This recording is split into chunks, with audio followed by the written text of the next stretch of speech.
Time to review some frustrating games. Now, I reviewed some sports games in the past, and a lot of them were pretty damn frustrating, and I'm going to review a lot more in the near future. Now, in the past, I reviewed quite a bit of sports games, like NBA Live 95 on NBA Live 06 and NBA Unrivaled, and it's pretty much a lot of games that, confusing controls, confusing gameplays, frustrating graphics. I mean, just games that you don't want to play. But I want to pretty much stick to the classics and stick to a lot of games that I really think were pretty aggravating and they were still pretty good. We're going to review one in particular on the Neo Geo. Why the fuck are you sitting on my couch? You ready to review a classic game? Ruin! But yo, first of all, it still doesn't answer my fucking question why you're on the couch. So I was extradited from my room.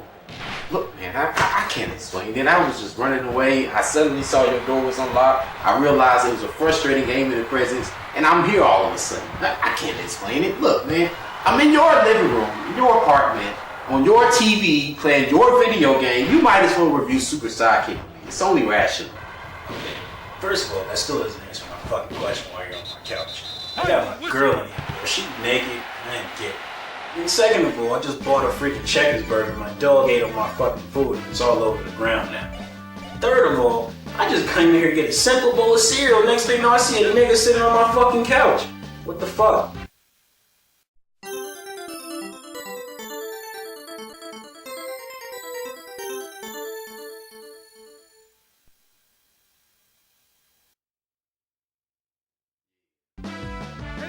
I knew a true gamer couldn't resist the sound of the classic introduction on the platform. Hey, who are you? Kelvin. Alright. Confused, Kelvin. Let's play the game.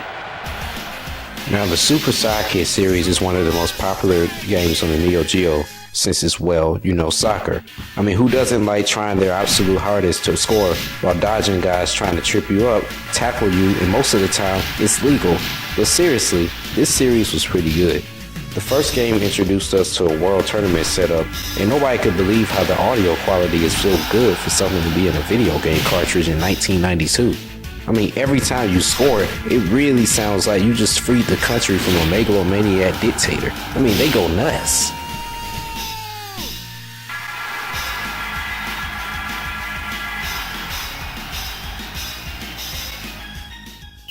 It really gives you the intensity like a real soccer game, and you really need this enthusiasm to help you beat other teams later on.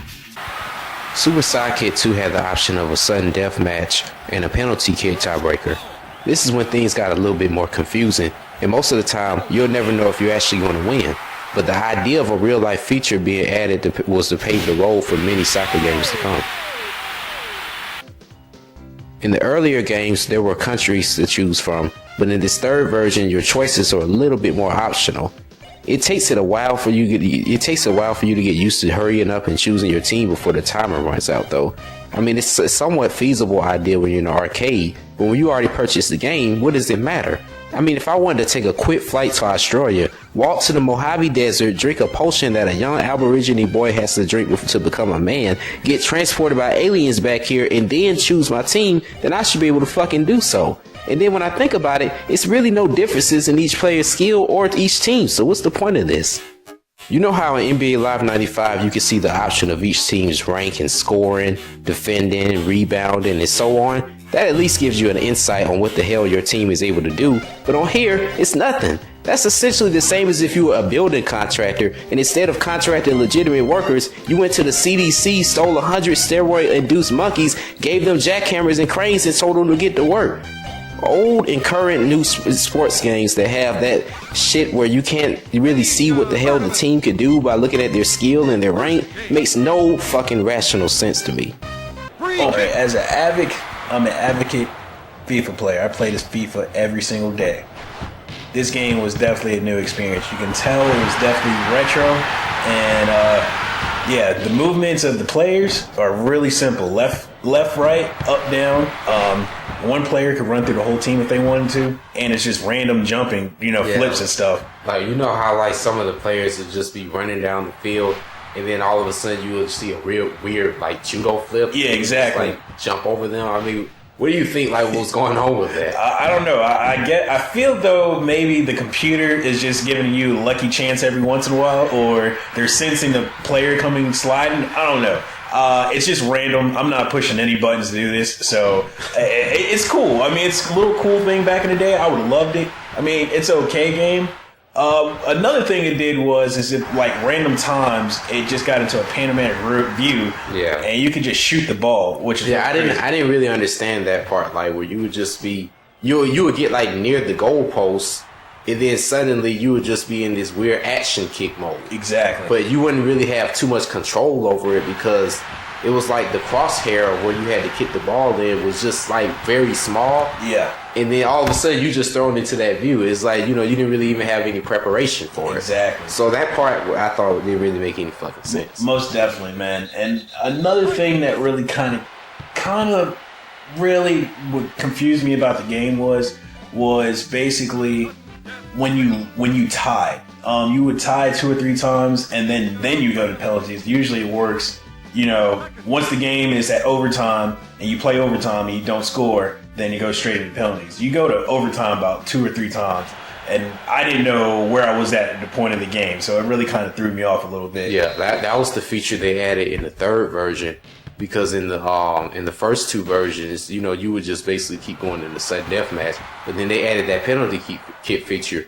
But you remember how you would just kick the ball, and then you wouldn't even really know if you were about to score or not. Exactly. And suddenly you would just win or you would just lose. You didn't even really have an option in it. Most definitely, man. That game, good game. I mean, like I said, the movements of the players, there's really no strategic aspect of the game like it is to FIFA. FIFA is very strategic. But don't get me wrong, you could be strategic in this game and win. It's just really, really hard to shoot. like the goalie, the scoring the goalie is really hard. Yeah, and speaking of that, it's like, as many times as you kick the ball, the guy gets knocked on the head. Oh yeah. It's like, shouldn't the guy have a concussion by this point? So how does he even have enough energy to really keep fighting, playing in the game? It makes no sense. No sense at all, man. So it's like, really, that's the only way to score is when you keep kicking the ball at their head, and then eventually it's like they either gonna give in and lose, and either you gonna win. It's one or the other. Most definitely. Like this game, I would call it pre-FIFA. If you play this game and then pop into FIFA, it's kind of the same thing, but it's just giving you an aspect of what's basically how prehistoric soccer to what FIFA is now. The foundation. Yeah, exactly. Like I said, if I gave it like a rating 1 to 5, I'd definitely give it like 3.5. For 1995. Yeah, for 1995, I give it a 5, to tell you the truth. But for coming back to it, I give it a 3.5. Like, because it's still a really good game. I mean, it's a really good buy. But yeah, this game it's frustrating as hell. Like, very, very frustrating. One thing I have to admit is that this game is keeping me wanting to see what's to come. In the earlier rounds, it can feel rather intimidating knowing you have to play 8 teams and then the possibility of dealing with this penalty kick in possibly every game. It's pretty intimidating, but I am keeping up with the pace and I'm not overwhelmed by the game's flaws because, no game is perfect at the end of the day. But I do have to say that this game is pretty good. But I do wish that they had a more intelligent computer system. Why can't I allow the computer to control the character with the ball while my controlled character positions himself to score? It really is no strategy to scoring either. I found it most efficient to keep pressing the ball. Like when you get close to the goalie, just keep kicking. Either you go kick his head off or you go score. It's really no option like this. Now, from my experience with the controls, I gotta admit, these controls are pretty damn fluid. When you move up and down the field, you really feel like you're really trying to move up and down the field without dragging ass. Like, remember how it was on NBA Unrivaled? It doesn't feel anything like just slow and dragging and just, real gradual. Everything is like kind of keeping up with the pace of the game and nobody's really overwhelming themselves. And nothing really feels like it's going against what I'm trying to get it to do. One thing I do wish for is that your teammates will set screens or push people out of the way or something for you to, try to position you to score. If you're lucky enough, you can get up and down the field with one player, which really makes the rest of the team obsolete. But it really does defeat the reason of why they're on the field. you can pass it to them, but sometimes it's suicide because by the time it takes for them to get the ball, like the time it takes for the ball to roll from you to them, somebody's already going to steal it, so it's really no point. And it does help sometimes for you to position yourself to score, but it really can be suicide most of the time. And to redeem yourself from any of these mishaps, you can slide it to an opponent, and if you time it right, you can actually steal the ball. But most of the time, you steal the ball by just pretty much running right beside them, taking it and going to the other side of the field. There's even a tackle button, which results in an automatic yellow card, so it's only worth it for just the sake of saying you did it. And the more I think about it with this game, it kind of reminds me of this old game I remember on miniclip.com. It was an old soccer game. It was the same way, set up just like this. So that might be where they got the concept from Super Sidekick. The whole objective is to pick your team and enter a 16-team tournament. Your unlimited continues, so if you happen to lose in a round, it doesn't eliminate you completely from the tournament. There's no difficulty curve either. I mean, it really doesn't change when you progress towards the semi-cup rounds, but for some reason, it's a hell of a lot fucking harder to win. And it's a lot of bullshit that prevents you from a victory. Shit! What a blister balls of fucking bullshit. How the fuck does the time go out every time? But overall, Super Sidekick was a pretty good series on the Neo Geo, and it's definitely one of the games you should check out. It's not really one of the most popular sports games, since I guess it was in the arcades in Japan and here in North America, but it's definitely one of the games you should check out. It's definitely something that I didn't expect to be that good. Yo, why are you still sitting on my couch?